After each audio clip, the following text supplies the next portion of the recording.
আগামীকাল ব্রাজিলের বিপক্ষে শক্তিশালী একাদশ নিয়ে মাঠে নামছে বাংলাদেশ। জাতীয় স্টেডিয়ামে ব্রাজিলের বিপক্ষে মাঠে নামছেন ফাহমিদুল, কিউবা, মিচেলরা। ব্রাজিলকে হারিয়ে ৩ দেশের এই আসরে জয় দিয়ে শুরু করতে চায় গোলাম রব্বানির শিষ্যরা। আগামীকাল ব্রাজিলের বিপক্ষে ম্যাচের সময় ও সম্ভাব্য একাদশ নিয়ে আরো শুনুন প্রতিবেদন।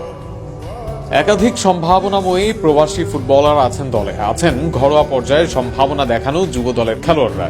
আর প্রতিপক্ষ হিসেবে থাকছে ব্রাজিল থেকে আগত দল। জুনে ট্রায়াল থেকে বাংলাদেশ জাতীয় দলে নিয়মিত জায়ান আহমেদ, তবে এর সাথে ট্রায়ালে ভালো করেছেন বিতর্ষক ক্যাসপার হকরা। এতদিন সুযোগ না পেলেও অবশেষে সুযোগ মিলছে এইসব তারকাদের। একই সাথে তাসিন, ইব্রাহিম নওয়াজ, ইয়াসিনরা আছেন দলে। সব মিলিয়ে ব্রাজিলের দলের বিপক্ষে শক্তিশালী ও প্রতিভাবান স্কোয়াডই বাংলাদেশের। কিন্তু সেখানে কারা থাকবেন সেরা একাদশে? গোলরক্ষক হিসেবে সেই জায়গায় থাকতে পারেন আলিফ রহমান ইমতিয়াজ।